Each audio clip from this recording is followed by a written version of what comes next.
මේ මාතෘකාව මම හිතන්නේ තව වැදගත් මාතෘකාවක්. මොකද බයිබලයේ බලනකොට එලිදරව් පොතේ දෙවියන් වහන්සේගේ අන්තිම විනිශ්චයට ඉස්සෙල්ලා එලිදරව් පොතේ 14 දී දේවදූතයෝ 3 දෙනෙක් යම්කිසි කාරණා 3ක් කරනවා. ඒ 3 දෙනාගෙන් පළවෙනි එක්කෙනා පළවෙනි දේවදූතයා ඒකේ වචන පද දෙකකින් පෙන්නලා තියෙන්නේ සදාකාල සුභාරංචි ප්‍රකාශ කරන පද දෙකකින්. සදාකාල සුභාරංචි සාරාංශයක් දෙනවා පද දෙකකින්. ඒක සටහන් වෙලා තියෙන්නේ එලිදරව් පොතේ 14:6 සිට 7 දක්වා. පොළොවේ වසන්නන්ටත් සියලු ජාතීන්ටත් ගෝත්‍රයන්ටත් භාෂාවන්ටත් සෙනගටත් ප්‍රකාශ පිණිස සදාකාල සුභාරංචිය ඇතුව සිටින තවත් දේවදූතෙක් අහස මැද පියාසර කරනවා දුටිමි. ඔහු මහත් ශබ්දයකින් කතා කරමින් දෙවියන් වහන්සේට බය වේ. උන්වහන්සේට ගෞරව දෙන්න. මක්නිසාද උන්වහන්සේගේ විනිශ්චයේ පැය පැමිණුණේය. අහසත් පොළොවත් මුහුදත් ජල උල්පතුත් මැව් තැනන් වහන්සේට නමස්කාර කරන්නයි කීය. මේක තමයි අන්තිමටම ප්‍රකාශ කරමු දේශනාව. ඒ දේශනාවෙන් පස්සේ අන්තිම විනිශ්චයට යනවා. ඊට පස්සේ මිනිසයාට පසුතැවීමට කිසි කෙනෙක් නැහැ දේශනා කරන්න. ඊට පස්සේ දෙවියන් වහන්සේ පිළිගත්තු නැති අය ඒ ස්ථානයේ පවා පිළිගත්තු නැති අයගේ අන්තිම විනිශ්චය ඒවල සම්බන්ධ වෙනවා. දැන් මේ දෙවියන් වහන්සේ අපිට දීලා තියෙන එක පොතයි බයිබලේ. ඒක කොටස් කීපයක් තියෙනවා. ඒකේ මේ සබ් ටයිටල්ස් කියලා කියන්න පුළුවන්. මේ එක පොතයි දීලා තියෙන්නේ. අපි ඒ පොත සම්පූර්ණයෙන්ම නොදැන ගැනීමට නිදහසට කරුණක් නැහැ. මොකද උන්වහන්සේ අපිට අපේ අතර වටේ ඉන්න ගුරුවරුන්ට අමතරව හැම එක්කිනාටම පුද්ගලිකව උන්වහන්සේ ගැන දැනගීම පිණිස අපිට උන්වහන්සේ සුද්ධාත්ම වාසය දීලා තියෙනවා. යොහන් 14:26 කියනවා සුද්ධාත්ම වහන්සේ නුඹලාට සියල්ල උගන්වමින් මා විසින් නුඹලාට කියන ලද සියල්ල නුඹලාට සිහි කරවනසේක කියන එයා දන්නවා අපිට තේරෙන්නේ නැති දේවල් පවා සුද්ධාත්මෙන් දන්නවා. මතේ 11:26 කියනවා ඒ ප්‍රස්තාවයේදී ස්වාමීන් වහන්සේ උත්තර දෙමින් ස්වර්ගයටත් පොළොවටත් ස්වාමී වූ පියාණෙනි ඔබ වහන්සේ ප්‍රඥාවන්තයන්ගෙන්ද තේරුමැත්තන්ගෙන්ද මේ කාරණා සංගව ලදරුන්ට එළිදරව් කළ බැවින් ඔබට ස්තුතිවන්තමි කියන. ඒ කියන්නේ මේකට හැම දෙනාම සම්බන්ධ වෙනවා. ඒ කියන්නේ අපිට අවශ්‍ය සිතින් දිලිඳුකම. right? දෙවෙනි කොරින්ති 12:7-9 සිට දක්වා කියනවා 7:9 තවද එළිදරව් කිරීම වල අතිශය උතුම්කම කරන කොටගෙන පවනට වඩා උසස් නොවන පිණිස මට පහර දීමට සාතන්ගේ දූතයෙකු වැනි උලක් මාගේ මාංශය පිට දෙන ලද්දේය. ඒ පවනට වඩා මා උසස් නොවන පිණිසයි. දැන් මේ සිංහල බයිබලයේ කියනවා ඒ පවනට වඩා කියන වචනේ ඉංග්‍රීසි බයිබලේ නෑ. අනිත් තැන්වලත් මම දන්නේ නෑ. Again so that I would not exalt myself. පවනට කුටිම්ම මම උඩඟු නොවන පිණිස. කුටිම්ම ගුරුකම බිඳුව තුල ජීවත් වීම පිණිස උන්වහන්සේ මොකද අපිට එළිදරව් වෙන්න අවශ්‍ය වැදගත්ම දේ තමයි දෙවියන් වහන්සේ ඉදිරි අපි යටහත් වෙන එක. ඊට පස්සේ මේක පවුල්තුමා කියන එක මා කෙරෙන් පහවන පිණිස ඒ ගැන 3 වරක් ස්වාමීන් වහන්සේගෙන් ඉල්ලුවෙමි. දැන් අපිට මේ විදිහේ ස්ථානයකට අපිට තෝරා ගැනීමක් අවශ්‍ය වෙනවා. මම ඒ පීඩාව තුලින් ගිහිල්ලා දෙවියන් වහන්සේ මගේ හොඳ සඳහා ඒ පීඩාව වලට මම යටහත් වෙලා ඉඳලා එළිදරව් ලබා ගන්න එක වටිනවද? එහෙම නැත්නම් මගේ ඇඟ ආරක්ෂා කරගෙන එක වටිනවද? අපි දෙවියන් වහන්සේට කිව්වොත් ස්වාමීනි මට මොන පීඩාවක් තුලින් ගියත් මොන දෙයක් ගියත් කමන්නේ ඔබ වහන්සේ තුල එළිදරව් තුල වර්ධනය වෙන්න ආසාවයි මගේ තියෙන්නේ. මොකද මට ඒ වර්ධනය ඊට පස්සේ මගේ ජීවිතයට ඇතුළත් කළා ඊට පස්සේ මා තුලින් අනිත් අයට බෙදා ගන්න ඒක තමයි මගේ ලොකුම ආසාව කියලා. යේසුස් වහන්සේත් අපි වෙනින් කුරුසියට ගියේ නිසානේ. උන්වහන්සේද මාගේ කරුණාව නුඹට සෑහීමක් නිසාද දුර්වලකමේදී මාගේ බලය සම්පූර්ණ වන්නේයයි මට කීසේක. එබැවින් ක්‍රිස්තුස් වහන්සේගේ ශක්තිය මා කෙරෙහි පිහිටවන පිණිස ශක්තියේ අපිට එල්දරවේ තියෙන ශක්තිය මානසික ශක්තියට වඩා ඉතාම වටිනවා පවෆුල් තේන. ඉතින් මා කෙරෙහි පිහිටන පිණිස මාගේ දුර්වලකම් ගැන ඉතා සන්තෝෂයෙන් පාරට්ටු කරමි. ඉතින් රෑ පවුල් මුකේ අරපුවම පාරට්ටු කරේ එයාගේ දුර්වලකම ගැන. මම තමයි ගෝලයන්ගෙන් ගැලවීමටවත් සුදුසු නැති එක්කෙනා වගේ කියනවා. ඒ විදිහේ කිව්ව මිසක් මානසික පාරට්ටුකට ආවේ නැහැ. දැන් මම මේ පද දෙක තෝරගත්තේ එළිදරව් පොතෙන්. මොනවද දෙවියන් වහන්සේ එළිදරව් පොත ගැන කියන්නේ? පියාණන් වහන්සේ එළිදරව් ගැන පොත ගැන මොනවද කියන්නේ?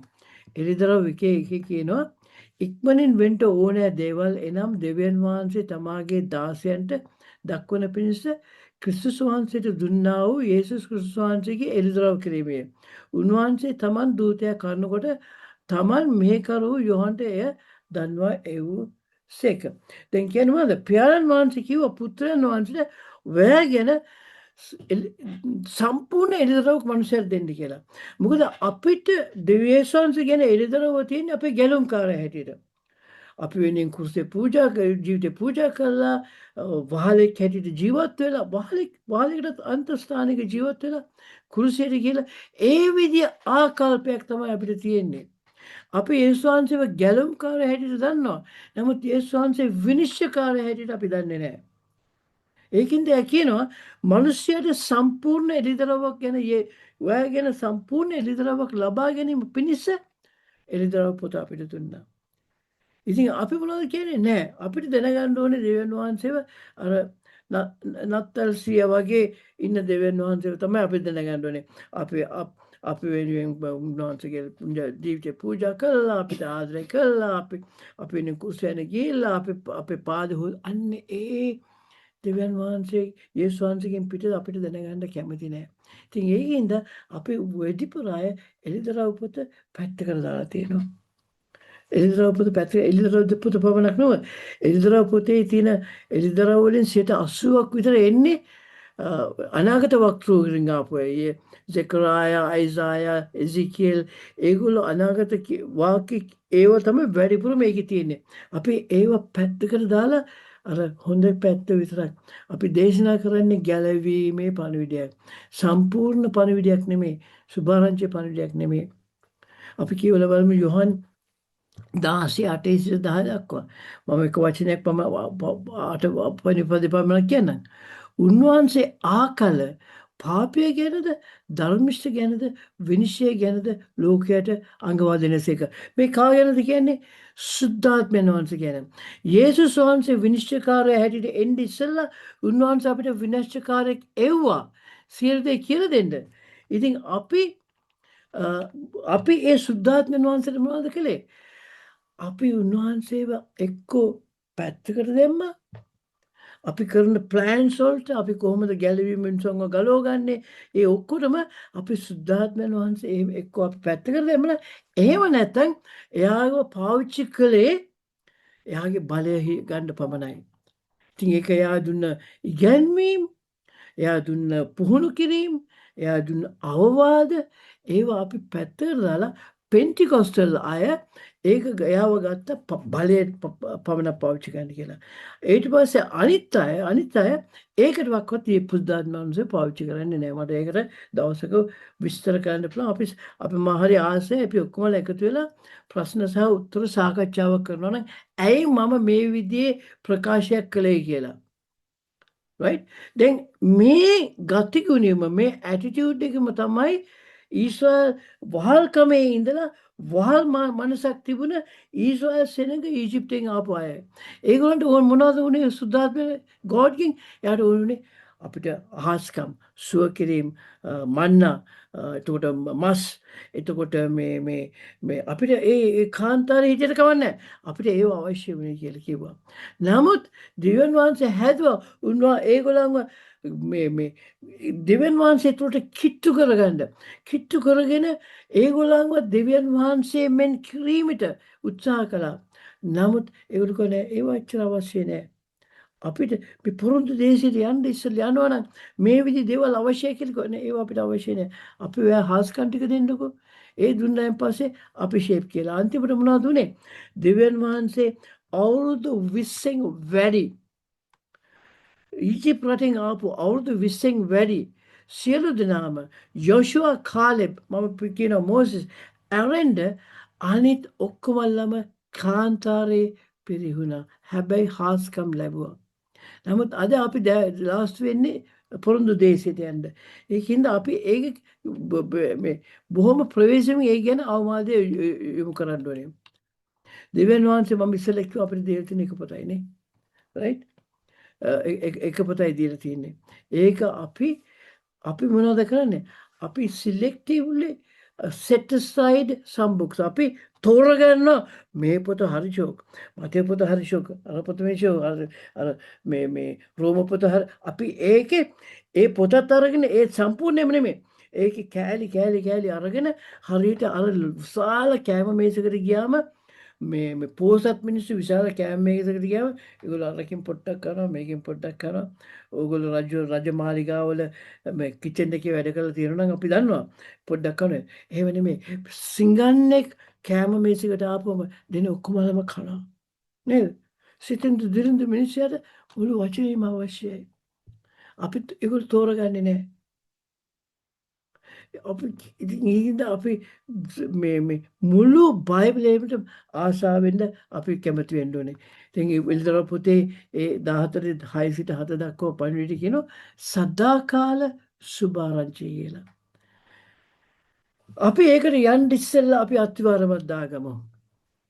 මම හිතන විදිහට අද ලෝකයේ වෙන සිද්ධි සහ අනාගත අන්තිම කාලය ගැන අනාගත වාක්‍ය දිහා බලනකොට මට සිතෙනවා අපි දැන් අන්තිම කාලෙට ළඟයි කියලා. ඉතින් මම බැලුවා මේ දවස්වල මම හුඟක් වෙලාවට ඒකේ අනිත් චර්ච් වල ප්‍රීච් කරන දේවල් අහලා බලනවා ඒගොල්ලෝ මොන විෂයන්ද ගන්න කියලා. මේ අන්තිම කාලයට ආවත් නමුත් අද ඉතා මූලික දෙනකම ලෑස්ති කරන අන්තිම කාල ලෑස්ති කරන පණිවිඩ බොහොම සුළුයි. වැඩිපුර තියෙන්නේ ගැලවීම ඉවැන්ජලිසම්. බබාලා බේ කරන්න. අපි හිතමු කපල් එකක් ඉන්නවා මේ ස්වාමිපුරුෂය භාර්යාවක් ඉන්නවා. ඒගොල්ලෝ ළමයි හිටියේ නැහැ කාලෙකින්. ඊට පස්සේ ඒගොල්ලෝ යාඥා කරලා බබෙක් හම්බුනම දැන් අපිට බබෙක් හම්බුණා. අපි බබාව ඉස්පිතාලේ තියලා ගෙදර ඇවිල්ලා හිතනවනේ ඊළඟ බබා හම්බ වෙන්න බලමු කියලා නෑ. අර බබාව අරගෙන ඒ බබාගේ අන්තිම දක්වා ප්ලෑන් එකක් ගහනවා, සැලැස්මක් ගහනවා, යාඥා කරනවා, අනාගත වාක්‍ය කියන ඒ දවල්වලට. දෙවියන් වහන්සේත් අපිට කරන්නේ ඒකයි. උන්වහන්සේ අපිව ලෑස්ති කරනවා. කවදා හරි සදාකාල ජීවිතයට උන්වහන්සේ සමග ඉන්න. ඒ අතරතුරේ දශවර්ෂ කාලයේදී යේසුස් වහන්සේ සමග රජ කරන්න කියලා උන්වහන්සේ අපිව ලෑස්ති කරන්නේ මේ ලෝකෙදී. අපි මේ ලෝකේ ජීවත් වෙන ප්‍රධාන purpose of our living ප්‍රධාන හේතුව අපි අනාගතයට ලෑස්ති වෙන්න ඕනේ. අපි මව් කුසයට එන්න ඉස්සෙල්ලා උන්වහන්සේ ඒක පෙර නියමිත කරලා තියෙනවා. යේසුස් වහන්සේ ලෝකේ මැවිලටත් ප්‍රථමයෙන් උන්වහන්සේ ඇවිල්ලා අපිව ගැලවෙන්න කියලා පෙර නියමිත කළා. ඒ වගේ අද අපේ මව්ගේ කුසයට එන්න ඉස්සෙල්ලා උන්වහන්සේ අපිව පෙර නියමිත කරලා තියෙනවා. මේ උන්වහන්සේ අපිට දීලා තියෙන සැලැස්ම වලට ඇතුළත් වෙන්න. උපටිපටි 1:26 කියනවා දෙවියන් වහන්සේ උන්වහන්සේගේ ස්වරූපයෙන් පමණක් නෙවෙයි සමානත්වයෙන් මිනිසයා මැවුවා කියලා. දෙවියන් වහන්සේගේ ස්වරූපයෙන් සහ සමානත්වයෙන් මැවුවා කියලා. දැන් අපි දන්නවා මුළු ලෝකේම මැවිලිකාරය සහ අයිතිකාරය මුළු විශ්වයේම අපිත් ඇතුළතව. මම ගැලවිලා හිටියත් ගැලවිලා නැතුව හිටියත් මම ගැලවීමේ මම part of creation මාව creation කියන්නේ මේ මැවිල්ලේ දෙවියන් වහන්සේ මැවිල්ලේ කොටසක් මම මැවිල්ලේ කොටසක්. ඒකින්ද මම ගැලවුණා නැතත් මගේ පළවෙනි අයිතිකාරය දෙවියන් වහන්සේ. නමුත් ඒ මුළු විශ්වයේම දෙවියන් වහන්සේ අයිතිකාරය කියලා පද 100කට වැඩිය තියෙනවා. උදාහරණයක් වශයෙන් ගීතාවලිය 24. ඒ කියන්නේ මම මොනවද උනේ? මාව දෙවියන් වහන්සේ අයිති වුණාට මම කැරලි කාරකමක් වුණා කියලා දෙවියන් වහන්සේගෙන් ඈත් වුණා. දැන් අපි මේ ගැලවීමේදී මොනවද වුණේ අපිට? දෙවියන් වහන්සේ නැවතත් අපිව බිලදී ගත්තා. උන්වහන්සේගේ ලේයිම සුළු දේව ඉන්නේ උන්වහන්සේගේ ලේයිම. ඒ කියන්නේ අපිව දෙසරයක් පළවෙනි සැරේ උන්වහන්සේගේ මැවිලි නිසා අයිතිකාරයා ඊට පස්සේ අපිව නැවතත් අපි ගිහිල්ලා වැරදි වැඩ කරපු නිසා නැවතත් අපිව ලබා ගත්තා. මට මතක නෑ මේ උදාහරණය මේ ඉස්සෙල්ලා කියලා තියෙනවද කියලා. මම උදාහරණයක් වශයෙන් කියන්නම්. 1981 තමයි අපි පාර්ලිමේන්තුවෙන් බහරෙන් වලට ආවේ. ඝනකාර්යකාරයෙක් හැටියට. ඇවිල්ලා පළවෙනි අවුරුද්දේදී නිමාඩුවට ගියාම මට තිබුණ ලස්සන බයිසිකල් එකක්. පුෂ් බයිසිකල් එකක්. ලස්සන ගියර්ස් දාලා ලස්සන බයිසිකල් තිබුණා. මම ওই බයිසිකල් එක අරගෙන අපේ ආන්ටි කෙනෙක්ව අම්මගේ සිස්ටර්ව බලන්න ගියා. හරිම දුප්පත් ඒවල වැටිලා හිටියම එයාව බලන්න ගියා. ගිහලා ඉඳද්දි එයාගේ පුතා ඩ්‍රග්ස් ගන්නවා ඒ දවස්වල. එයා ලොකු ප්‍රශ්න තිබුණා. මං ඉතින් ගෙදර ගිහලා ඒ බයිසිකල් මේ දොර ගාව පාක් කළා ලොක් කළේ නෑ. පාක් කළා මම ආන්ටි එක්ක ඉඳලා එළියට එනකොට මගේ බයිසිකල් එක නෑ. මම බයිසිකල් එක අයිතිකාරයා. බයිසිකල් එක නෑ. මං ඉතල එයාගෙන් ඇහුවා මේ මගේ බයිසිකල් මෙතන තිබුණා කෝ කියලා. එතකොට කිව්වා මං ඒක වික්කයි කියලා. වෙනේකට වික්කයි කිව්වා. ඒ කියන්නේ දැන් මට තිබුණා එයාව පොලිසියට බාර දෙන්න. දෙවියන් වහන්සේට පුළුවන් අපේ දෙවියන් වහන්සේගෙන් ඈත් වුණ වෙලාවේදී අපේ නරකාදී තනින්න. නමුත් මම බැලුවා මේක මේ අපේ ආන්ටිගේ පුතා. මට බෑ පොලිසියට ගිහලා මෙයා පොලිසියට බාර දීලා මගේ බයිසිකල් එක අත් ගන්න.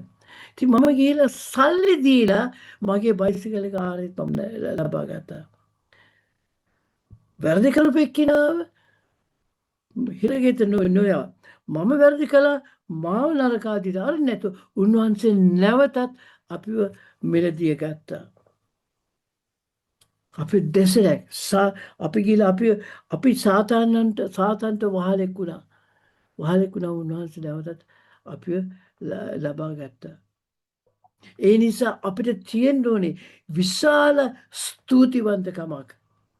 අනේ ස්වාමිනේ උදේට නැගිට්ටා මහාන ස්වාමිනේ ඔබ මාව නැවතත් මිදලී ගත්තා. සුළු දෙයකින් නෙමෙයි ඔබ වහන්සේගේම ලේයිම අනේ ඔබ වහන්සේ වෙනුවෙන් මං කුමක්ද කළ යුත්තේ කියලා. යේසුස් වහන්සේ මේ නිසා සම්පූර්ණ මනුෂ්‍ය කයක් ලබා ගත්තා. මනුෂ්‍ය කයක් ලබා ගත්තා. ඊට පස්සේ උන්වහන්සේ අපිට මනුෂ්‍ය කය ලබා ගන්න කුරුසියට යාම පමණක් නෙවෙයි කෙසේද ස්වර්ග රාජ්‍ය පුරවැසියෙක් මේ ලෝකේ මේ ස්වර්ග රාජ්‍ය පුරවැසියෙක් හැටියට ජීවත් වෙන්නේ කියලා. කොහොමද තානාධිපති හැටියට ජීවත් වෙන්නේ කියලා උන්වහන්සේ පෙන්වනවා. යේසුස් වහන්සේ නිතරම යේසුස් වහන්සේ කරපු සියලු දේම මම දවසකට පෙන්වන්නම්. සියලු දේම උන්වහන්සේ කලේ සුද්ධාත්ම වහන්සේගේ මඟ පෙන්වීමෙන්.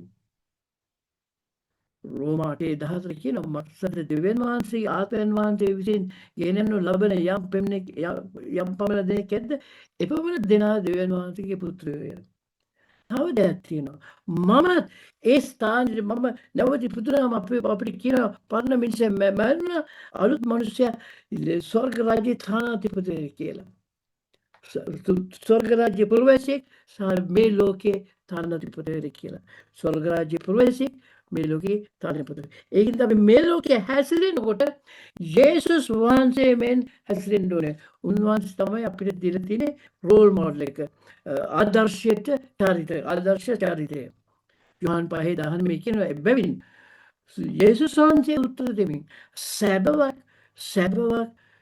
නුඹලාට කියමි. පියාණන් වහන්සේ යමක් කරනවා පුත්‍රයා දැකියද ඒ දේ මිස තනියම කිසිවක් කරන්න උට බැරිය. මක්සද උන්වහන්සේ යමක් කරනසේද පුත්‍රයා දේ දෙම කරනසේක. දැන් අපිට කියනවා ස්වාමිනේ බයිබලයේ තියෙන දේ මිසක් එතනින් පිට මට කිසි දෙයක් කරන්න බැරි ස්ථානෙට මාව ගෙනව මෙලව. බැරි ස්ථානෙට මේ පටන් ගැනීමේදී මම උත්සාහ කරනවා නොකර ඉන්න. අනේ ස්වාමීනි මාව වහන්සේ තුල තියෙන වචනේ තුල මානසික වචනේ කියනවා රොටි කියලා. ඒ තුල ශක්තිමත් කළා අන්තිමට මගේ පරණ මිනිහා මැරෙන ස්ථානෙට ගේන්න. එතකොට මම කරන්නේ වහන්සේ වගේ වචනේ තුල පවණයි කියලා. ඉතා අපි උඟක් වෙලාට හොඳට සෝදිසි කරලා බලන්න. අපි දෙවියන් වහන්සේ පිළිඅරගෙන තියෙන්නේ අපේ ගැලුම්කාරය හැටියට. අපේ ස්වාමී හැටියට නෙමෙයි. අපේ ස්වාමී හැටියට නෙමෙයි. අපේ පිරිසිදු වචනේ තියෙන්නේ අපිට අපි මම දන්න පාස්ටර් කෙනෙක් ඉන්නවා හරි හොඳ මනුස්සයෙක්. එයා එක දවසක් පල්ලියට ඇවිල්ලා එයාගේ බයිබලේ පෙන්නලා කිව්වා බලන්න පරණ ගිවිසුම ක්ලීන් පළවෙනිදා ගත්තා වගේ තියෙනවා. අලුත් ගිවිසුම ඔක්කොම කොල්ල ඔක්කොම වේවලා කියලා. මං කිව්වා ඔයා මොනවද මේ කියන්නේ? ඒ කියන්නේ දෙවියන් වහන්සේ අනවශ්‍ය වචන අපිට දීලා තියනවද? නෑ. යේසුස් වහන්සේ කියන අකුරක්වත් තිතක්වත් මුළු බයිබලෙම පහව යන්නේ නැහැ කියලා. අපිට දෙවියන් වහන්සේ කියනවා එල්දරව් උපතිපති 1 සිට එල්දරව් 22 දක්වා අපි ඉගෙන ගන්න ඕනේ කියලා. ඒකට පේතෘස් කියනවා ඒක තමයි පිරිසිදු කිරි කියලා පළවෙනි පේතෘස් 1:18 20. ඒක පටන් ගන්න පමණයි. අපි සමාවුවට පටන් අරගෙනත් නැහැ. පටන් ගන්න පමණයි. අපි කරන හැම පූජම all our sacrifices and hard work will count to nothing if they are not founded on obedience. සම්පූර්ණ දෙවියන් වහන්සේ කීකරුකම තුල කීකරුකම කියන අත්‍යවශ්‍යම මත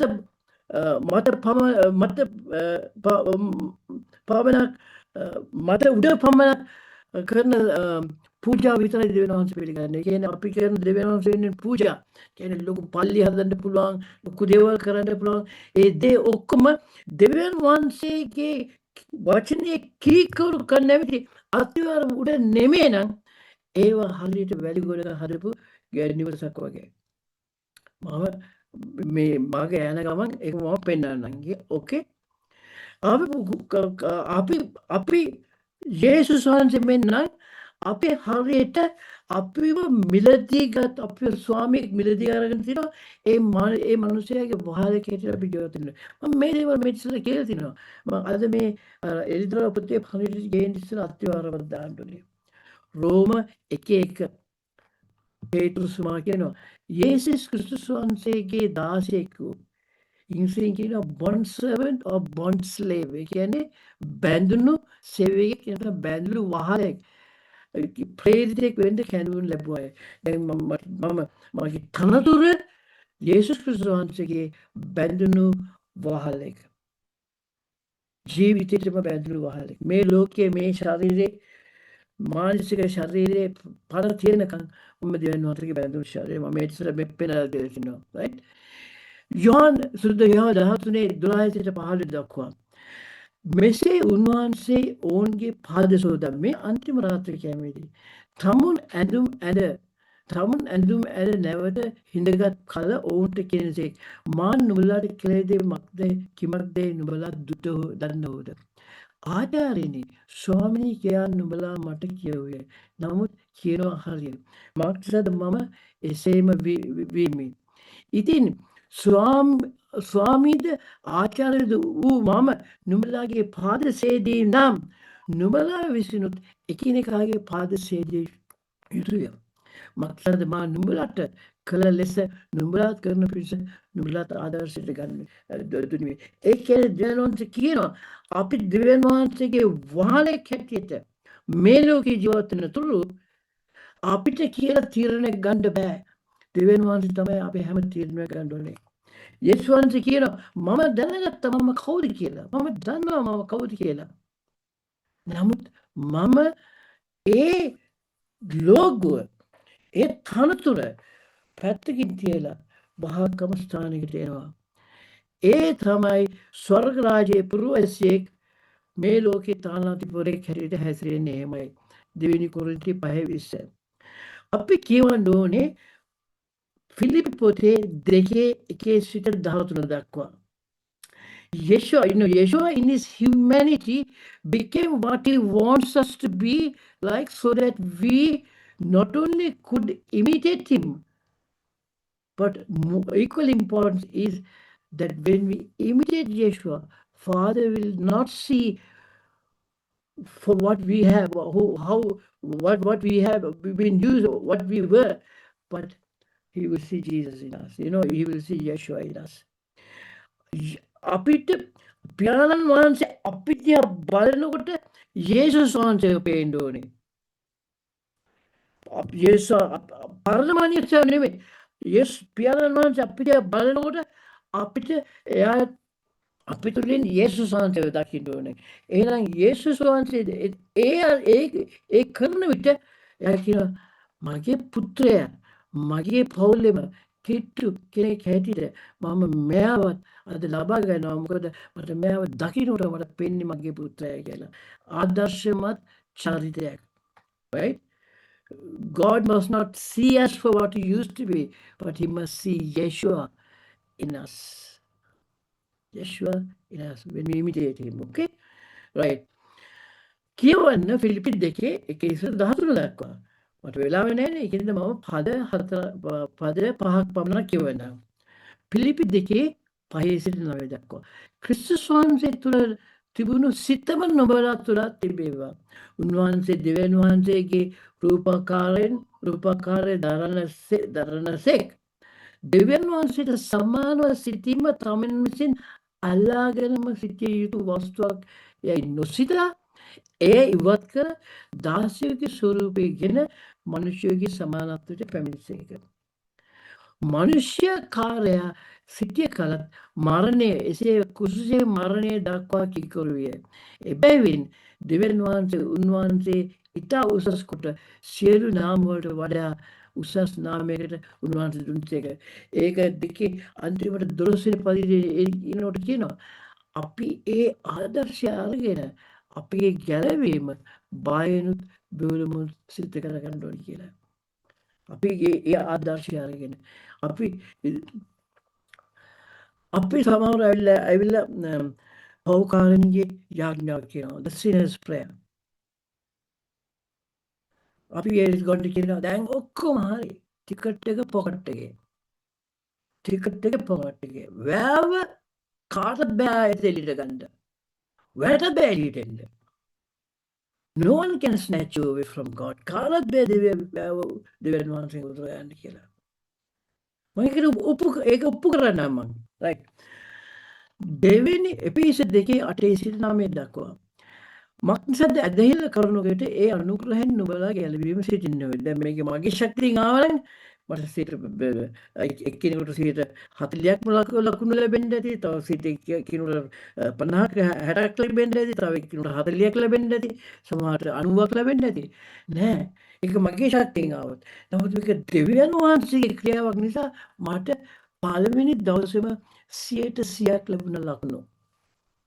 හැබැයි මට සාමාන්‍යයෙන් උත්තරයක් දීලා මේ විභාගයේ 100ක් ලැබුණා මට පාරටු කරන්න පුළුවන්.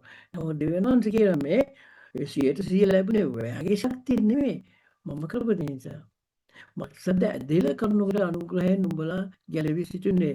ඒ නුඹලාගෙන්ම නොව දෙවියන් වහන්සේගේ දීවනාවය. කිසිවෙක් පාරටු නොගන්න පිණිස ඒක ක්‍රියාවලිය නොවේ. right?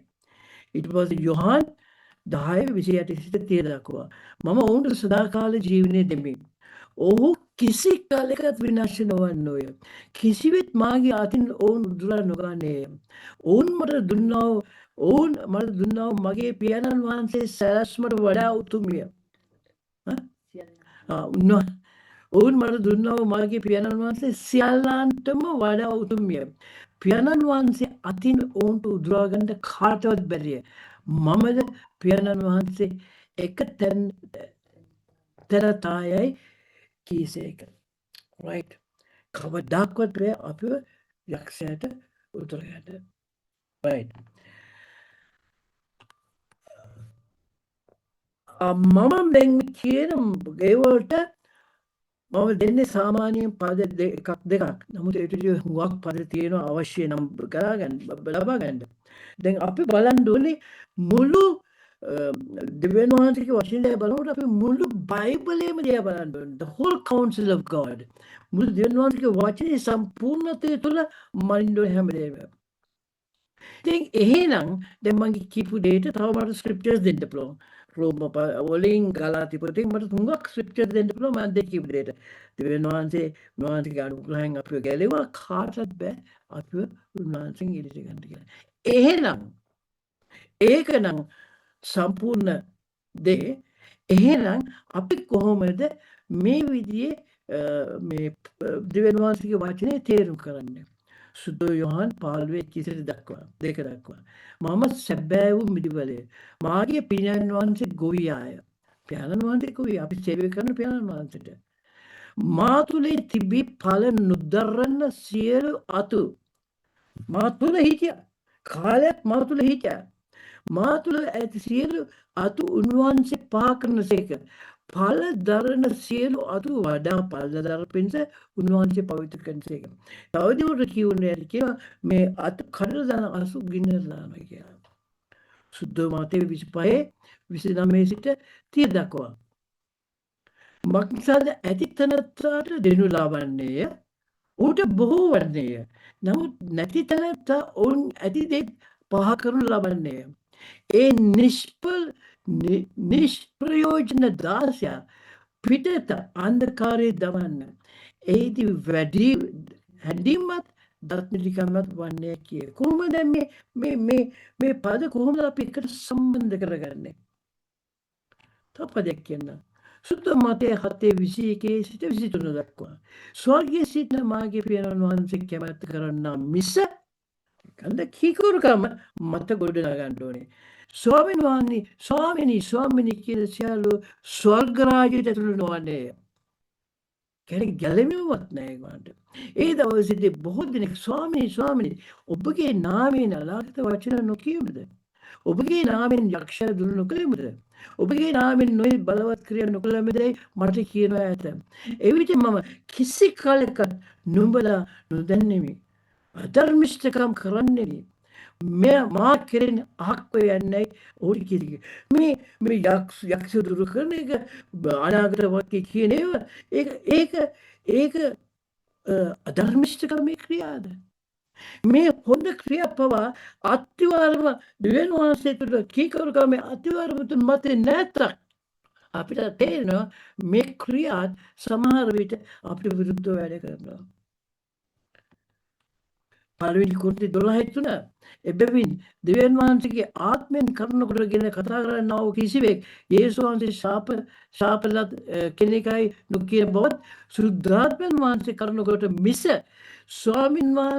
යේසුස් ස්වාමීන් වහන්සේයි කියන්ට කිසිවෙකුට නොපුරන බව නුඹලා දන්නවා කියනවා. අපි යම් කිසි දෙනෙක් ස්වාමිනී කියලා යේසුස් වහන්සේට කියනවා නම් ඒ මනුස්සයා ගැලවිලි මනුස්සයෙක්. එයා සුද්ධාත්මයන් වහන්සේගේ මඟ පෙන්වීම මේක කියන්නේ. ඉතින් එහෙනම් කොහොමද යේසුස් වහන්සේ කියන්නේ මේ ස්වාමීන් කිව්වට මම අක්කලා දානවා කියලා. ස්වාමීන් වහන්සේ මිස සුද්ධාත්මයන් වහන්සේ කරුණ කොටගෙන මිස ස්වාමීන් වහන්සේ කියන්න කිසිවෙකුට නොපුළවන. ඒ කියන්නේ අපි ඒගොල්ලෝ කාලයක් ගැලවිලා හිටියා. නමුත් යම් කිසි දෙයක් වුණා ඒගොල්ලන්ගේ ජීවිතය තුළ. කරුණා කළ බලන්න අඥාන කන්‍යාව 5 දෙනා ගැන. කන්‍යාව 10 දෙනෙක් හිටියා. මේ අඥාන කන්‍යාව 5 දෙනා ගැන අඥාන කන්‍යාව 10 දෙනා ගැන උපමාව දුන්නේ අන්තිම කාලය ගැන බලනකොට. යේසුස් වහන්සේ කුරුසයට යන්න ඉස්සෙල්ලා අන්තිම කාලය ගැන මතෙව් ලූක් සහ මතෙව් මාර්ක් සහ ලූක් වල පිළිගන්න. මතෙව් 24 සිට 25 දක්වා තමයි ගැඹුරටම ගියේ. මතෙව් 25 ඉවරෙන් මොකද ඉස්සෙල්ලා උපමා දුන්න ඒකේ පළවෙනි උපමාව මේ කන්‍යාවන්ගේ කන්‍යා 10 දෙනෙකුගේ උපමාව. right? දීලා කිව්වා ඔය 5 දෙනෙක්ව මම දාලා යනවා. අපි බලමු යුදස් දිහා. යේසුස් වහන්සේගේ උසස්ම ගෝලියෝ 70 කිටිය තව ගෝලියෝ ඉඳදී උසස්ම ගෝලියෝ 12 දෙනෙක් හිටියා. ඒ 12 දෙනාට අපි දෙවියන් වහන්සේට සේවය කරනකොට උන්වහන්සේ අපිට සදාකාල ජීවිතේ ත්‍යාග ලෑස්ති කරලා තියෙනවා. තනතුරු ලෑස්ති කරලා තියෙනවා. ගෞරවය ලෑස්ති කරලා තියෙනවා. රෝම 8:10 කියවලා බලන්න. ගෞරවය ලෑස්ති කරලා තියෙනවා. ඒ වාගේ දෙවියන් වහන්සේගේ මේ යේසු විශේෂයෙන්ම යේසු වහන්සේට සේවය කරපු ගෝලයෝ 12 දෙනා තමයි උන්වහන්සේගේ ස්වභාවය අත්විඳවම. ඒකින්ද ඒගොල්ලන්ට විශේෂ ස්ථාන ලෑස්ති කරලා තිබුණා. එල්දරව් 21 12 14 දක්වා. මහත් උසස් මේ අලුත් මේ ආපම ස්වර්ග රාජ්‍ය නිව් හෙවන් අලුත් ස්වර්ගය ගැන කතා කරන්නේ. ඔක්කොම බොහොම ලස්සනයි රිදි වටිනා මැණික් ඒ වලින් හදලා තියෙන්නේ. මහත් උසස් පෞරක්ද දොරටු 12ක්ද ඊට තිබුණේ. දොරටු ළඟ දේවදූතු 12 දෙනෙක් සිටියෝය. ඒ පිට නාම ලියා තිබුණේ. ඒ නම වනයි ඊශ්‍රායල් පුත්‍රයන්ගේ 12 දෙනාගේ ගෝත්‍ර නාමය. දැන් මෙතන ගේට් මේ මොනවාද දොරටු තිබුණා අත්තිවරමක් තිබුණා. ඊට පස්සේ කියනවා නැගිනහිර දොරටු 3ක්ද උතුරේ දොරටු 3ක්ද දකුණේ දොරටු 3ක්ද බස්නාහිර දොරටු 3ක්ද තිබුණේ. 14 වෙනි පදේ කියනවා නුවර පෞරට අත්තිවරම් 12ක් තිබුණේ. ඒවා අපිට බැටළුවන්ගේ ප්‍රේතයන්ගේ 12 දෙනාගේ නාම 12 ලියා තිබේ. අපි කාට බිලිමක් ගත්තම ඒ බිලිමට සම්පූර්ණයෙන්ම වියදම් කළේ යම් කිසි වියදම් කළා අපිට ත්‍යාගයක් හැටියට දුන්නා අපි මේ මිනිස්සුගේ නම දානවා. සදාකාලෙට මේ බිල්ඩින් එක මෙතන තියෙනකම් ඒ මිනිස්සයා මේ එන අය එයා මතක් කළා. එයාට ස්තුතිවන්ත වෙනවා. යාට ප්‍රශංසා කරනවා. ඒ වාගේ දෙවියන් වහන්සේ ඒ 12 දෙනාව තෝරගෙන කිව්වා කවදා හරි මගේ නව ස්වර්ග රාජ්‍යයේදී අත්තිවාරමේ ස්වභාවයේ අත්තිවාරමේ ඕගලන්ගේ නම් තියෙනවා කියලා. ඒකින් එක්කෙනෙක් ජූඩස්. ඒ කියන්නේ ජූඩස් කැලවිලා හිටියේ. මොනවද ජූඩස් උනේ? යොහන් 17:12 යේසුස් වහන්සේ ආඥා කරනවා මම ඔවුන් සමග සිටියේදී ඔබ මට දුන්න ඔබගේ නාමයෙන් ඔවුන් ආරක්ෂා කළෙමි. මම ඔවුන් ප්‍රවේශම් කළෙමි. ලේවිල සම්පූර්ණ විනිස විනාශයේ පුත්‍රය හැර ඔවුන්ගෙන් කිසිවෙක් විනාශ නොවුනේය. යේසුස් වහන්සේ කියනවා දෙය විනාශ වුණා කියලා. ඊට පස්සේ යූදස්ගේ ස්ථානය ගැනීමට මධ්‍යස්ව පත් කිරීම. ක්‍රියාපදයේ 24 තවද ඔහු යාඥා කරමින් සියල්ලන්ගේ සිත් දන්නා වූ ස්වාමීන් වහන්සේ තමාගේ ස්ථානයට යන පිණිස යම් මෙහෙකින් ප්‍රේත කමින් යූදස් වැටී ගියද. එයා යාගේම පාරේ ගියා. එයා වැටී ගියා.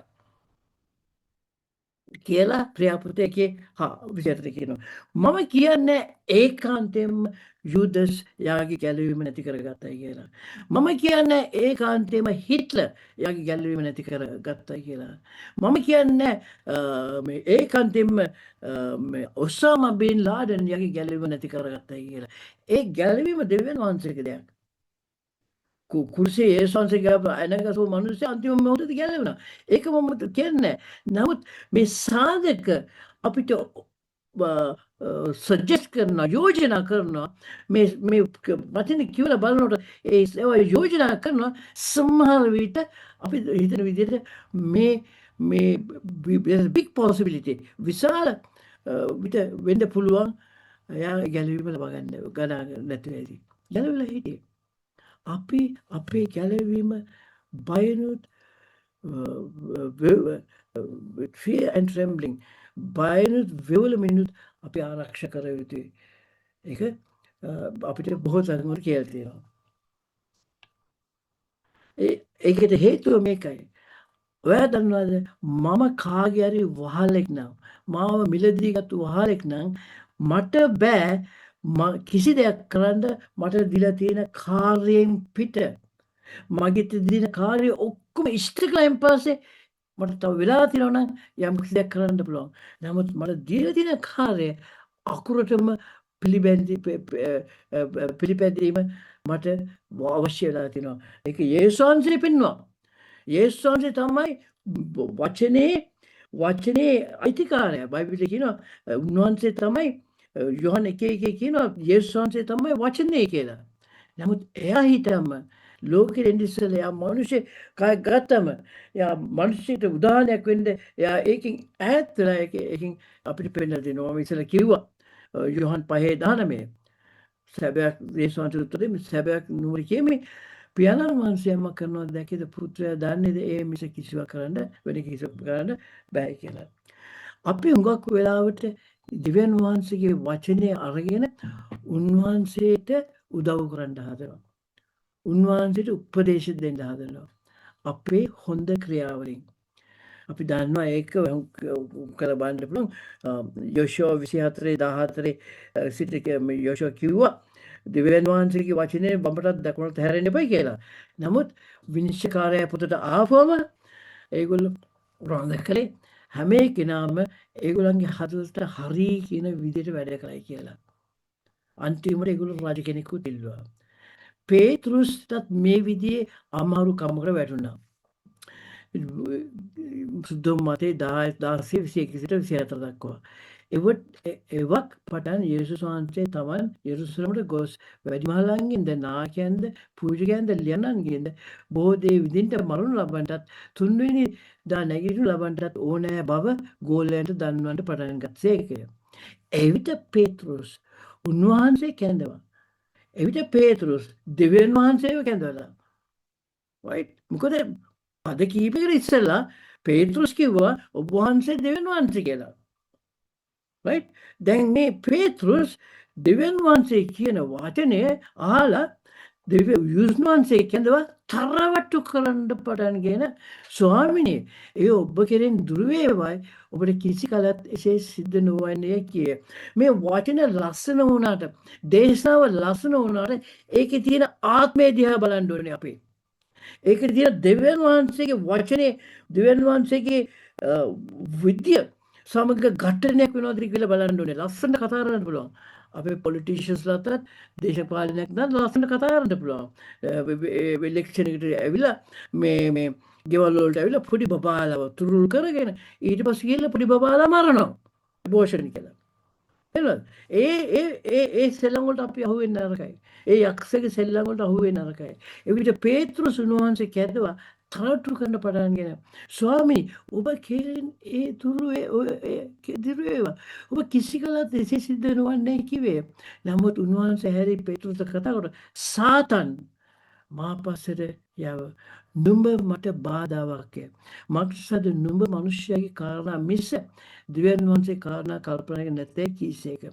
එවිට යේසුස් වහන්සේ ගෝලෙන්ට කතා කොට යමෙක් මා පස්සේ එන්න කැමති නම් ඔහු තමම නොසලකා තමාගේ කුරුසිය රැගෙන මා අනුව ඒවා. පේතෘස්තුමා සුද්ධාත්මයන් වහන්සේගේ මඟ පෙන්වීමෙන් එයා කිව්වා යේසුස් වහන්සේ කියන්නේ කවුද කියලා ඊට පද කීපයකට ඉස්සෙල්ලා. ඊට පස්සේ දැන් යා මොනවද උනේ මාංශයට ගියා. දැන් අපිට වෙන්නේ ඒකයි. කොලාවට ආත්මෙන් යනවා ඒගොල්ලන්ට මාංශයෙන් යනවා. මාංශයෙන් යනවා ආත්මයට යනවා. දැන් මම කියන්නේ මේකයි. අපි එන්න ඕනේ වර්ධ වෙන ස්ථානයකට අපි ජීවත් වෙන්නේ තුන් වහන්සේගේ ආත්මයේ මඟ පෙන්වීමෙන් පවණයි කියන එක.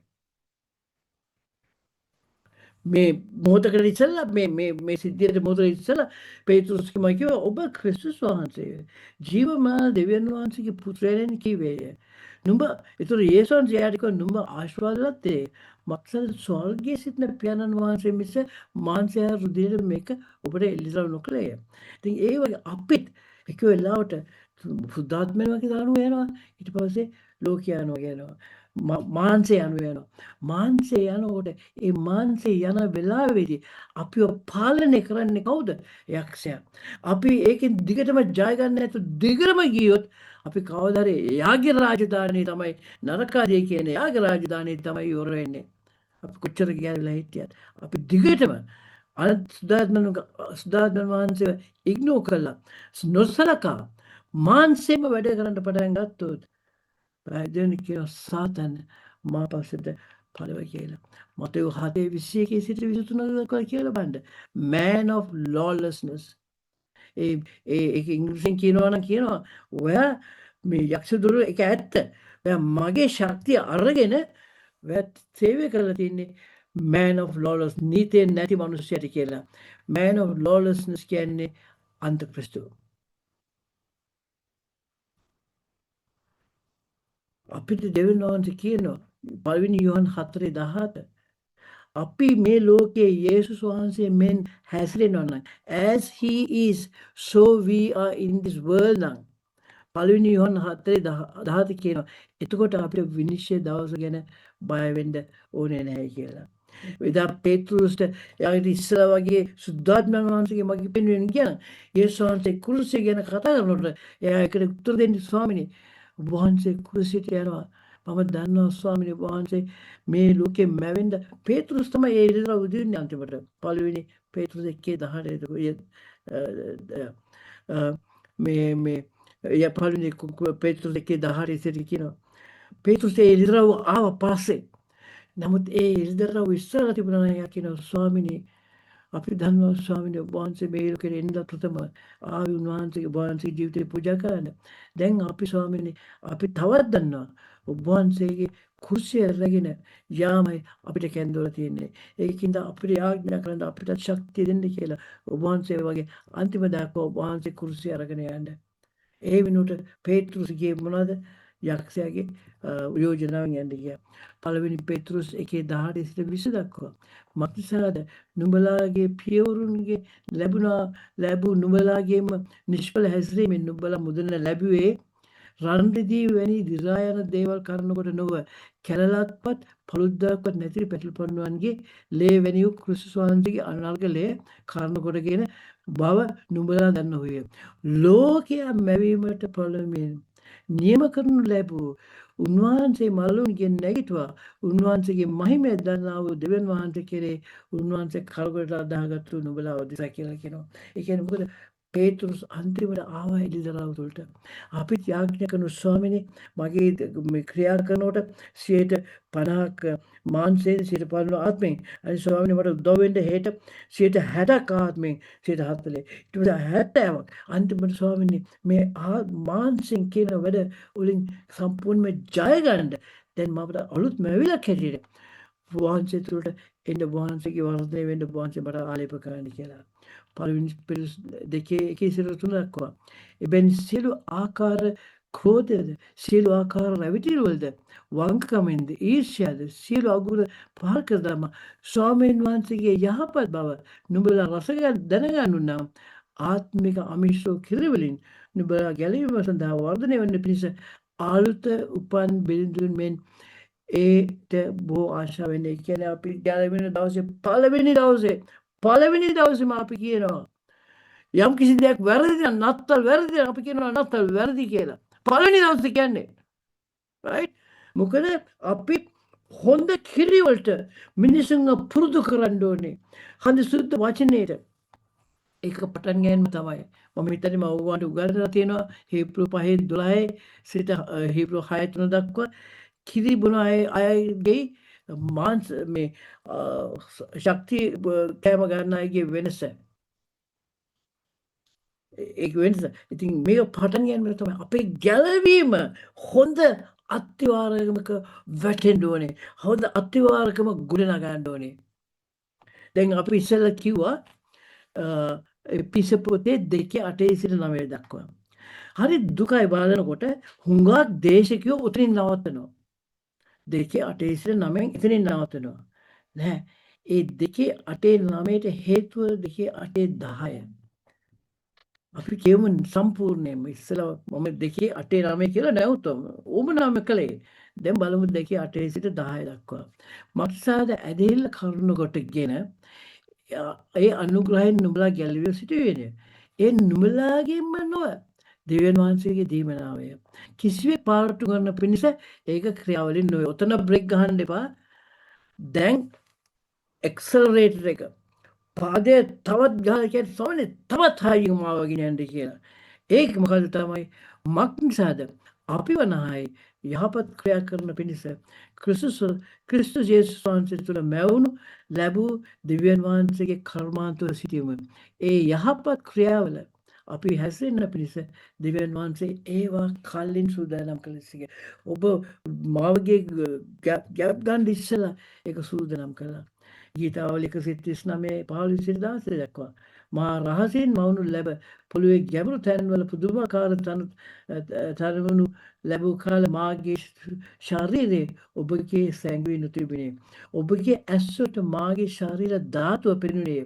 ඔබගේ පොතේ මාගේ සියලු අවයව ලියන ලද්දේ. ඒක වයින් එකක්වත් නැති කලි දවසින් දවස සාධන ලද්දේ. දැන් අපි මේක හොයාගන්න ඕනේ. දැන් අපි ආත්මික මිනිස්සුයෝ. ස්වභාවයෙන්ම ආත්මික මිනිස්සුයෝ. ස්වර්ග රාජ්‍ය පුරවැසියෝ. එහෙනම් අපි කියලා ස්වාමිනේ ඒ ලිස්ට් එක මට දෙන්නකෝ ස්වාමිනේ. ඔබ වහන්සේගේ සැලැස්ම මගේ මවගේ ගර්භාෂයේ බිහිවීමට ඔබේ ඒ දින හැම දිනෙටම අර්ථ දක්වලා තියෙනවා. ඒ අර්ථ දක්වීමේ පොත මට දෙන්න ස්වාමීනි මම ඒ තුළ ජීවත් වෙන්න කියලා. අපි පළවෙනි දවසේම ගැලවින පළවෙනි දවසේම කාරණා දෙක අපි විශේෂයෙන්ම පෙන්වන්න ඕනේ. පළවෙනි කාරණාව එළිදරව් පොතේ 1:5 සිට 6 දක්වා විශ්වාස වූ සාක්ෂිකාර වූ මාළුන්ගේ නැගිටු කුළුඳුලා වූ පොළොවේ රජවන අධිපතියා වූ යේසුස් ක්‍රිස්තුස් වහන්සේද නුඹලාට කරුණා සමාදාන දේවා. අපට ප්‍රේම කරන්නා වූ තමාගේ ලෙයින්ම අප පාපවලින් මිදුවා වූ අප රාජ්‍යයක්ද තමන් පියූ දෙවියන් වහන්සේට පූජකයක්ද කළා වූ තැනන් වහන්සේට ගෞරව සහ පරාක්‍රම සදාකල් වේවා. ඒ කියන්නේ පළවෙනි දවසේ අපි කියනවා අද සිට ඔයාගේ කැඳවීම රජ කෙනෙක් සහ පූජකයෙක්. යේසුස් වහන්සේ මෙන් රජ කෙනෙක් සහ පූජකයෙක් කියන එක පළවෙනි දවසේ අපි කියලා දෙනවා. ඊට පස්සේ තව දෙයක් කියලා දෙනවා. මතේ 4:16-19 දක්වා ගලිලේ මුදුබට ඇවිදමින් මසුන් අල්ලන සිටියා වූ සහෝදර දෙන්නෙක් වන පේතෘස් නම්ලත් සීමොන්ද ඔහුගේ සහෝදරු අන්ද්‍රුද මුහුදේ දැක පළවෙනි දවසේ ඕකේ මා පස්සේ එන්න මම නුඹලා මනුෂ්‍යයන් අල්ලන්නේ කරන්නේ මේ ඊසෙක එකෙන්නේම ඔහු දැල්ල අතහැර උඩගේ අපි පළවෙනි දවසේම අපිට තියෙන්න ඕනේ පළවෙනි දවසේ බැරි වුණොත් within a week සුමානයක් ඇතුළත පාස්ටර් ඇවිල්ලා යාඥා කළා මේ ස්වාමිනේ ඔබ වහන්සේ මේ දරුවාට ඔබ වහන්සේ දීලා තියෙන කැඳවීම මොකද්ද? මොකද දෙවියන් වහන්සේ පටන් ගැනීමේ සිට අන්තිම දක්වා ප්‍රකාශ කළ තියෙන දෙවියන් වහන්සේ. දෙවියන් වහන්සේ එළිදරව් පොත ලිව්වේ උප්පටි පොතට එන්න ඉස්සෙල්ලා. Because පටන් ගැනීම සිට God has declared the end from the beginning. Yesaya 46:9 සිට 10 දක්වා God has declared the end from the beginning. Right? ඒ වගේ මගේ හැම දිනයක්ම වහන්සේ සලසලා තිනවා. අපිට වගකීම තියෙනවා ඒ මිනිස්සු ඉස්සරහට ගිහිල්ලා සුමාන වැඩිමුණු සුමාන වෙලම කියන්න පුළුවන් හොඳයි. යේසුස් එවෙලම කිව්වා එයාම කැදෝ තියෙන මොනවද කියලා. මේක තමයි ස්වභාවයේ වගකීම. ස්වභාවයේ වගකීම. අපි ඒගොල්ලන්ට කියනවා අද සිට පූජකෙක්. ඒ කියන්නේ සාමුවෙල් ගැන බයිබලයේ කියනවා ඒත් ළමෙක්ව සිටි සාමුවෙල්. ඒ කියන්නේ පටන් ගත්ත දවසේම හන ඒෆෝඩ් has set ඇඳ ස්වාමීන් වහන්සේ ඉදිරියේ සේවය කළා කියලා. right? දැන් ඒ ඊෆෝඩ් එක ප්‍රීස් කෙනෙක් ඊෆෝඩ් එකක් අර ගන්නවා. විවාහ වෙච්ච කෙනෙක් මුදක් දා ගන්නවා. ඒ මොකද අපිට 24/7 දවසේ පැය 24ට මතක් කරනවා වෑ ආපුවම කැපවිච්ච මිනිස්සෙක්. වෑ ආපුවම මිලදී ගත්ත මිනිස්සෙක්. වෑට බෑ වෑ කැමති විදිහට හැසිරෙන්න කියලා. මොකද පළවෙනි දවසේ අපිව පූජකෙක් කළා රජ කෙනෙක් කළා. පූජකෙක් අර එෆෝඩ් හැට wearing the ephod, he ministered before the Lord wearing an ephod. ephod එක දිහා දැකපු වෙලාවට මතක් වෙනවා මා අපව consecrated මා මිලදී අරගෙන වෙන් කරපු කෙනෙක් කියලා. මේක පළවෙනි දවසේම අපි කියන්න ඕනේ. ඊට පස්සේ එකක් මතක් කරනවා ඔයා පූජකෙක් අදස්ස වෑගේ සම්පූර්ණ අයිතිකාරය මේ දෙවියන් වහන්සේ අපි විවාහ වුණාම වෙඩින් රින් එකක් දාගෙන මේ වැට්ට ගිහිල්ලා වයිෆ් ළඟ නැත්තම් වෙන ගෑණියෙක් ඉන්න පුළුවන්ද? බෑ නේද? right? ඒක 24/7 දවස් වල පැය 24 සිට 7 දක්වා සමාන දවස් 7 දක්වා. හැම එක්කිනාම දෙවියන් වහන්සේ අපෝස්තල වෙන්න කැඳවල නැහැ. හැම එක්කිනාම ප්‍රොෆෙට් වෙන්න කැඳවල නැහැ. හැම එක්කිනාම පාස්ටර් වෙන්න කැඳවල නැහැ. සමහර අය දෙවියන් වහන්සේ බිස්නස් වලට කැඳවලා හැබැයි ප්‍රධාන අත්‍යවරම පාලිමේ මාතෙව් 6:33 අපි හැම එක්කිනාගේම අත්‍යවරම මතේ 6:33 ඒ මොකද පළමුවෙන්ම seek the kingdom දෙවියන් වහන්සේගේ රාජ්‍යද ධර්මිෂ්ඨකමද සොයන්න එවිට සියලු දේ ලැබෙන්නේ කියලා. උදාහරණයක් වශයෙන් පළවෙනි කොරින්ති 12:29. ඒ නිසා මම කියනවා හැම සභාවකම අපෝස්තලික පුහුණු කිරීමේ මධ්‍යස්ථානයක්. හැම සභාවකම අපෝස්තලිකවරු පුහුණු කිරීමේ මධ්‍යස්ථානයක්. Every church must function as an apostolic training center to equip the saints to recognize their individual callings and equip them to continue with what Yeshua began to do both and do and teach. ඒ කියන්නේ මොකද? අපි හැම සභාවකම අපෝස්තලික මධ්‍යස්ථානයක්.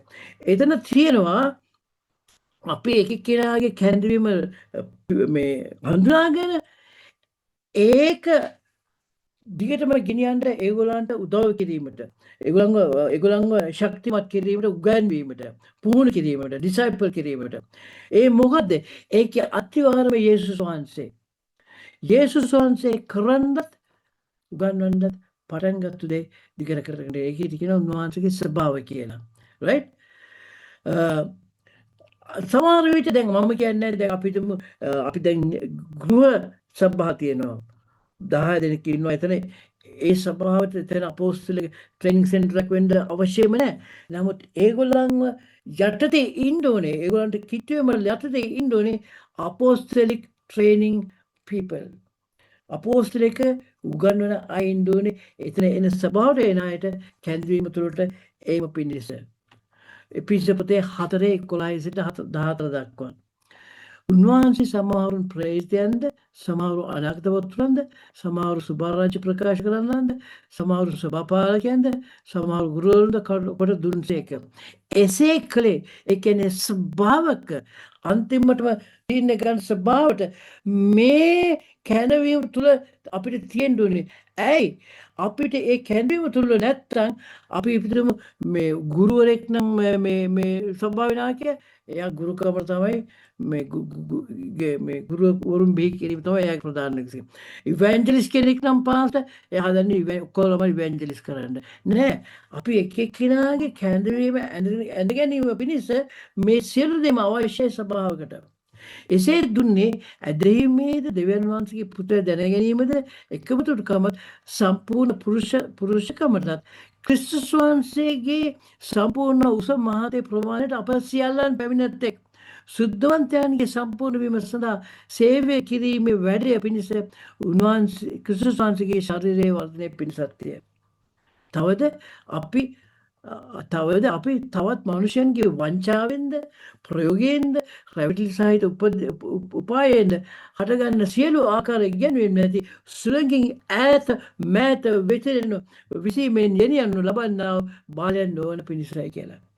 එන අද සමහර අද මේ වැනි යාළුවා හරි ගැඹුරකට එන්නේ. මම පල්ලියකට ගියාම ලොකු ප්‍රීචර් කෙනෙක් ඇවිල්ලා ඇති. ලොකු සභාවක ලොක්ෙක් ඇවිල්ලා ඇති. එයා දේශනා කරනකොට මම බලනවා ඒක මගේ ෆිල්ටර් එක දාගෙන ඉන්නේ සුද්ධාත්මයන් වහන්සේගෙන් ඉන්න වචනේ මොකද්ද? එතන මනුස්සයෙක්ගෙන් ඉන්න වචනේ මොකද්ද? ආදරෙන් සුද්ධාත්මයන් වහන්සේ දෙන ගන්නවා ආදරෙන් අනිත් එක මම කිසි කරනවා. අට මාස් කනවා කටුත් එක්ක. කටුව තියෙන මාස් කටුව ගිල ගන්න එපා. මස් වෙන් කළා කටුව ආදරෙන් විසි කළා දාන්න ඕනේ. අපිට උදාහරණයක් වශයෙන් මේකට තියෙන ස්වභාවයක්. ඒක තමයි ක්‍රියාපති දෙකේ ස්වභාවය. කවුද පටන් ගත්තේ? බයිබල් කොලෙජ් ගියා නෙමෙයි. පේතෘස් වගේ පේතෘ සමයතන නායකයා. ඒගොල්ලෝ මොනවද කළේ? එතන හැදුවා යේසුස් වහන්සේගේ යාඥාවට උත්තරයක් හැදුවා. වහන්සේ කැමැත්ත ස්වර්ගයෙන් පොළොවේ වේවා කියලා ඒ වාතාවරණයක් ඒගොල්ලෝ බිහි කළා. ඒකෙදි කියනවා අදාහගත් සමූහය එක් සිතකින් හා එක ආත්මිකයෙන් යුක්තව සිටියේ කිසිවෙක් තමාට අයිති දේවලින් කිසිවක් තමාගේ නොකීවේ සියලු ඔවුන්ට පොදුවේ ලැබුණේ කියලා තිනවා. අපිට දැන් එතන හාස්කම් වුණා. ලොකු දේවල් වුණා. අපිට දෙවියන් වහන්සේ උන්වහන්සේගේ සුද්ධාත්ම වහන්සේ දීලා තියෙන බලය ඇතුව සුද්ධාත්ම වහන්සේ අපේ සම්පූර්ණත්වයට ගේන්න පුළුවන්. නමුත් එතන සභාවෙත් මෙච්චර සම්පූර්ණ සභාවෙත් යම් කිසි පොරොන්දුවක් තිබුණා. ඒගොල්ලන්ට මාක්ස් ලැබුණේ 90%යි. 10%ක් ඒගොල්ලන්ට ලැබුණේ නැහැ. ඒසන්ස් කිව්වා නෑ. ඔයා 100ක් ගන්න ඕනේ. ඔයා මේ පළවෙනි සභාව. ඒට වැඩිය අද අන්තිම සභාවට ඒසන්ස් කියනවා 100ක් ගන්න ඕනේ පොරොන්දු දේශයට යන්න. රයිට්? ඒගොල්ලන්ට 90ක් ලැබුණා. නමුත් එක පොයින්ට් එකක් මිස් වුණා. සභාව යෙරුසලම් වල වැඩි වෙන්න ඒගොල්ලන්ට අමතක වුණා දෙවියන් වහන්සේ මාතෘ 28 ඒගොල්ලන්ට මොනවද කිව්වේ කියලා. මුළු ලෝකෙට ගොස් ගෝලෙන් බිහි කරන්න කිව්වා. එතකොට ක්‍රියාපති 1:8 කිව්වා සුද්ධාත්ම වහන්සේ පැමිණි කල නුඹලාට බලය ලබන්න ඕය. එවිට නුඹලා යෙරුසලමේද ජුදෙයාද සමාරියද මුළු ලෝකෙටම වචනේ ගෙනියන්න ඕන කියලා. ඒකට ඒගොල්ලන් අවත වුණා. එතෙන්දී දෙවියන් වහන්සේ කිව්වා අපි කියනවා අපිට දඬුවම් කරන්න නැහැ කියලා. එතෙන්දී ඇවිල්ලා යේසුස් වහන්සේ ඒගොල්ලන්ව හෙල්ලුවා. හෙල්ලා පීඩා වෙන්න ඉඩ ඇරියා. ක්‍රියාපති 8 1 සහ 4 සිට 8 දක්වා ඔහු මලා දැමීම ගැන සාවුල්ද එකඟව සිටියේ. ඒ දවස්වලදී යෙරුසලමේ සභාවට විරුද්ධ මහත් පීඩාවක් කරගත්තේ. යේසුස් වහන්සේ ඇරියා ඉඩ පීඩා වෙන්න. මොකද නුඹලා හොඳින් කියලා යන්නේ නැත්තම් උඹලා ගහලා මම එලවන්නේ. එවිට උන්වහන්සේ ප්‍රේතයන් හැර සියල්ල යුදේද සමාරියද පළාත්වල විසුණුයේ. ඊට පස්සේ 4 සිට 8 දක්වා කියනවා එබැවින් විසුණු ලැබූ ඔහු ගිය ස්ථානවල වචන ප්‍රකාශ කළේ. පිලිත් සමාරිය නුවර ගොස් එහි සෙන්ද උන්වහන්සේ ප්‍රකාශ කළේ. සමෝය එමුකදී පිලිප් කළ ආශ්චර්යවත් දුටු කල සුද්ධාත්මයන් වහන්සේ වචනයට ඉස්සලා කල ඕකී කරුණු එක්සිත සැලකුවේ. කුමක්කේන්ද අසුද්ධාත්මයන්ගේ වැටි එහි හිට බොහෝ දෙනෙකුගෙන් ඒ ආත්මය මහත් හඬකින් මොරගසිමින් නායකගේ බොහෝ අංශභාග රෝගීද කුරුද සුව ලැබිය. ඒ නුවර මහත් ප්‍රීතියක් වූයේ. කවුද පේතෘස් කියන්නේ? උපස්ථානයේ කවුද පිලිප් කියන්නේ? උපස්ථානයේ ඒ කියන්නේ මේ සභාව ගාක් වර්ධනය වුණාම එතන මේ අර මේ දුප්පත් අයට සල්කන එක ටිකක් පස්සට ගියා. ඒකින්ද මිනිස්සු කොඳුරන්න පටන් ගත්තා. ඒ කියන උපස්ථානයෙන් සද්දිනාගේ කෙනෙක් දවස් තතක් කෙරුණු උපස්ථානවලදී හෙල්ලින යුදෙවරුන්ගේ වැඳපුවන් නොසලකනු ලැබුව නිසා හීබ්‍රුන් විරුද්ධ කෙඳිරුවක් මේ ඕගොල්ලෝ ඒක බලා ගන්න කියලා ඒකට තැනක් පන් කරපු අය. ඒ කියන්නේ මොකද්ද? එතන ඉගෙනීම ෆිලිප් ඒ යාගේ ක්‍රියාව කරන ගමන් හැමදාම දේශනාවට අහන් ඉන්නවා. එයා හැම ඉගෙනීමකට ගියා. ඒ ගිය නිසා දෙවියන් වහන්සේ ඒ ඉගෙනීම ගෝලියෝ බිහි කිරීමේ ඉගැන්වීමක් එතන තිබුණේ. සභාවේ තිබුණේ ගෝලියෝ බිහි කිරීමේ ඉගැන්වීම. ඒක නිසා එතන හිටිය හැම එක්කෙනාම පුහුණු කරලා තිබුණා.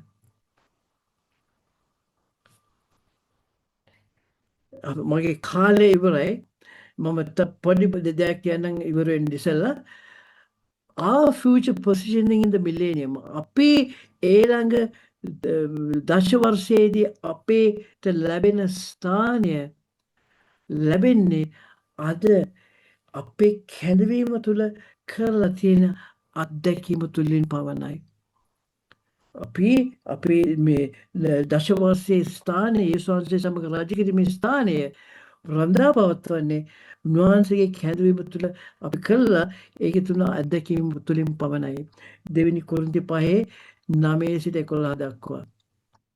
එයින් උන්වහන්සේ වෙත සිටින නමුත් ඈත සිටින නමුත් උන්වහන්සේට ප්‍රසන්න වූ තැනත් වීම අපේ අභිප්‍රාය කරගනිමු. මක්නිසාද එකිනෙකා තම තමාගේ ශරීරයේ කළා වූ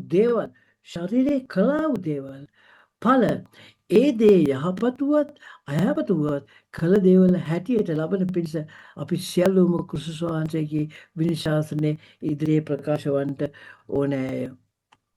එබැවින් ස්වාමීන් වහන්සේ කෙරෙහි බයවීම කිමැක්දැයි දන්නා වූ අපි මනුෂ්‍යයන් පොළඹවමු. නමුත් අපි දෙවියන් වහන්සේට ප්‍රකාශ කරනු ලැබූ සිටිමුව.